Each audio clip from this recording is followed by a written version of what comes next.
Welcome to this week on self-care systems for thriving in leadership.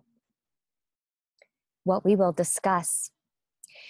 Number one, creating self-care foundations that will support you on your leadership journey as well as through your process during this program. We will discuss self-care systems and practices that will help you to avoid burnout because this is about the long-term game. Leadership is a lifelong journey. Next, we will discuss creating spaciousness in your calendar so that you will have more space and time to create your purpose as well as receive creative insights for your work. And lastly, we will discuss awakening intuition for leadership. So why this is important?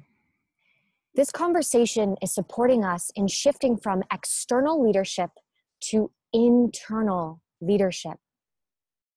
So external leadership is a very traditional way of doing leadership where what we create depends on what's outside of us.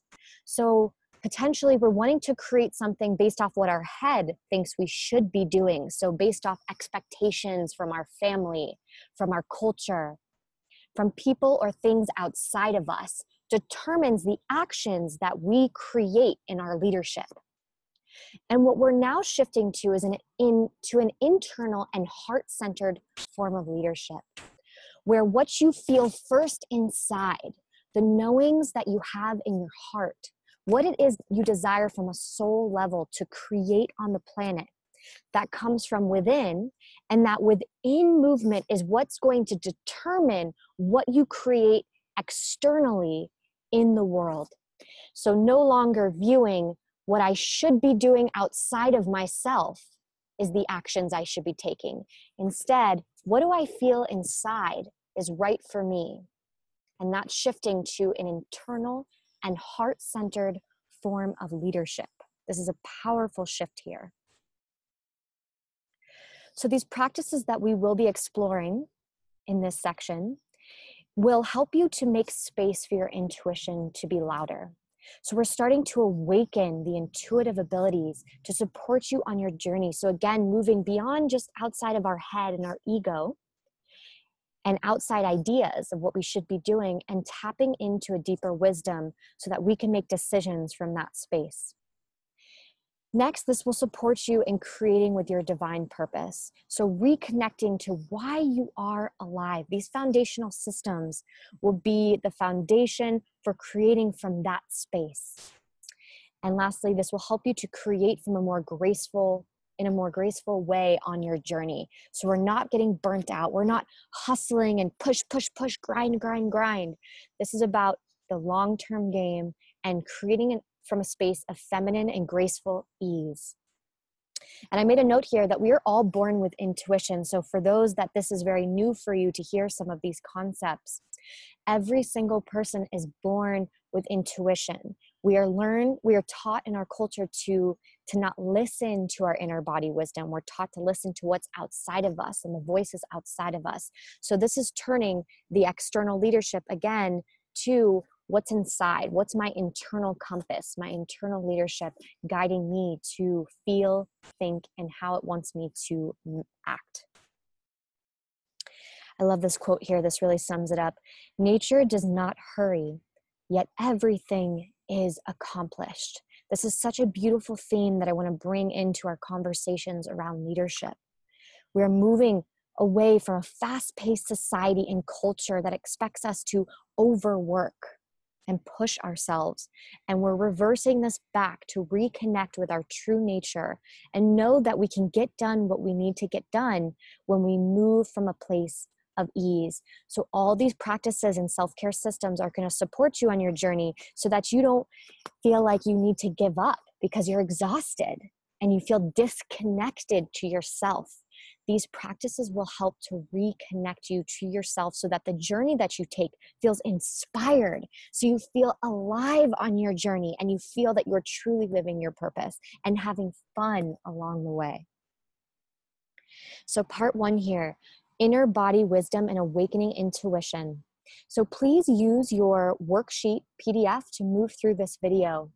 And as you go through these questions, I want you to tap into your body in a meditative state and answer these questions. So I'm going to show you the questions here that we have on the worksheet.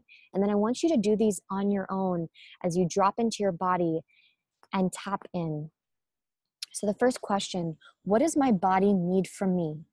So for example, does your body feel like it needs more rest, more alone time, more quiet time? Or maybe it needs more time going out and actually meeting more people and going to an inspired environment. So the first question we want to ask ourselves right now is, what does my body need from me? Typically, when we're in the hustle and we're in the grind, we sometimes ignore what our body is asking for us, and this is what can cause burnout. So during this process, it's really important that we slow down. You can almost think of this journey like a soul business retreat. So taking this time to really slow down and reconnect and have faith and trust that your body knows exactly what it needs to thrive and what you need to thrive fully in your leadership. The next question you'll be answering in your PDF worksheet: in what ways can I eat closer to the earth so that I can nourish my body during this process? This is one of the strongest, most powerful ways to open up our intuitive centers. When we cloud our internal body with lots of sugar or unhealthy processed food, it could actually begin to cloud our mind and cloud our intuitive systems. So I want you to ask this question: how can I eat closer to the earth so I can nourish my body? So one of the ways to think, how can I eat healthy, is just really think, what is naturally made on earth? So if something is too processed, you may want to consider removing that from your diet and eating closer to what your body naturally is desiring. If you do this process, some women may desire to do a cleanse or begin shifting their diet through this process. You will notice a dramatic impact and shift in your intuitive abilities. Your mind will become more clear. You will have increased focus and increased energy. This is something that we encourage to all of the leaders and entrepreneurs in our community, because it makes such a dramatic shift in the way that you function and process in your work. So really consider, how can I eat closer to the earth and really begin to take care of my body? This will have a huge, huge impact. Next question: what self-care practices can I implement and where can I add them to my schedule? So I want you to begin thinking about what type of practices, for example, yoga, meditation, spending time in nature, reading uplifting books or listening to uplifting podcasts or online YouTube videos. I want you to consider where to add these into your schedule and how this would impact your work as a leader and as an entrepreneur in the future. So what's happening here is we're consistently working to bring our body into a state of alignment and into peace. So there are a lot of challenges and things that will show up on this journey. And the more we can relax our system and get reconnected, it will help us when we make those big decisions or when we need to take action in ways that we're feeling a lot around. And also what we're doing here is we're shifting the physiology. So we live in a world where we're wired to move, quick, fast. And we're reshifting our physiology to learn to slow down and go more with the flow so that we can continue on our journey and feel more energized and more inspired. So I want you to just consider implementing these practices, and during this journey, see where you can add into your calendar more time for meditation, yoga, time with close friends. See how you can add these practices. These will have a huge impact on your ROI. These will affect your leadership and the work that you're going to be creating, because you have more energy to give for your purpose. So we're going to move here to the next section on spaciousness and calendaring. So move to this next section on your PDF. So the reason we're going to tap into this is because we are going to practice being intentional with our calendar and week. We do not want life to just go by. Life is moving by so quickly, and we oftentimes don't stop to really think about how we are living each day and each week.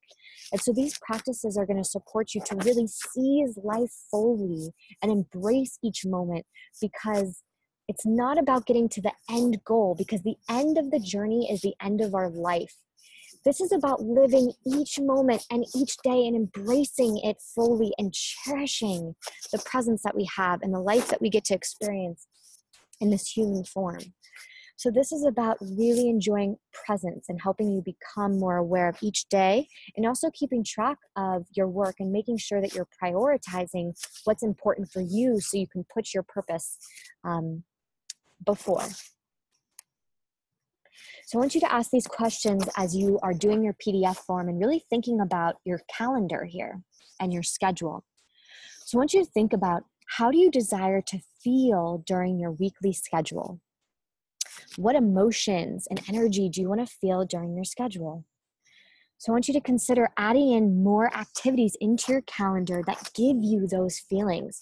So you can actually spend each Sunday, this is a practice that I do, thinking about what is the energy or feelings, what are the feelings that I want to bring into my week, this next week. And I think sometimes I feel like I want to be more creative. Sometimes I want to feel more peaceful. Sometimes I want to feel more open, more expanded. So I will actually go through my calendar and put in activities or events or meetups into my calendar. I will pre-plan my calendar so that I can feel those feelings. So if I'm desiring to feel more creative, I may put in my calendar to implement one creative sesh with a friend where we'll come together and play music and do singing. Or if I'm feeling like I want to spend more time having deep relaxation, I'll make sure that I schedule in the yoga classes that I'll be doing during that week. So take your time to really sit down during this process and reflect on what feelings do you want to have each week, so that you can be intentional and a co-creator with your life and not just allowing it to pass by. So here's a question to ask. What can I lovingly let go of, and what can I say yes to more? So what this is doing is opening up your calendar to create more space for you to receive insights, as well as creating more space for you to spend on your purpose and your purpose project. So oftentimes many people have their calendar full of things that they don't really want to do, but they feel like they're obligated. This is actually very hard for some women to explore this piece here. And know that it's okay to say no to things that do not light you up, and to say yes to things that do light you up. So this is also a fun, intuitive exercise. Really look at your calendar and feel, is this what I have scheduled here make me feel really light and expanded, or does it make me feel heavy? So that's a very subtle, intuitive practice here. And so begin also thinking about, where can you take things out of your calendar so that you can create more space? And just be really mindful of this in this intentional practice here. So here we have some same questions for your home. Really ask yourself, what can I lovingly let go of, and what can I create space for? So consider this week going through your home and maybe letting go and donating items that you no longer need. So when we're creating space in our calendar and space in our home, it's creating more space for us to feel more connected to our intuition and give us more space to spend on the things that we really are desiring to do in our life. So when you remove things from your home or donate things from your home, it actually creates a lightness in your space. So cleaning out your space, cleaning out your calendar, and also we're talking about cleaning out your internal body. What all of these practices are doing are creating space. They will enhance your intuition, they will enhance your energy, enhance your mood, and make a big difference in your work. Okay, so the play work for this week, I want you to fill out the Self-Care Foundations worksheet. And I want you to spend some time just meditating and answering these questions, and also begin starting to take action. Start taking action on thinking about how you can start eating a little bit healthier during this process. Consider letting go of certain things in your calendar to create space for what you're excited about, as well as creating space in your home. And this will make a big difference. So we're looking forward to hearing all of your ideas together with the women. So thank you so much for watching this video, and we look forward to hearing back from you. Have a beautiful rest of your week.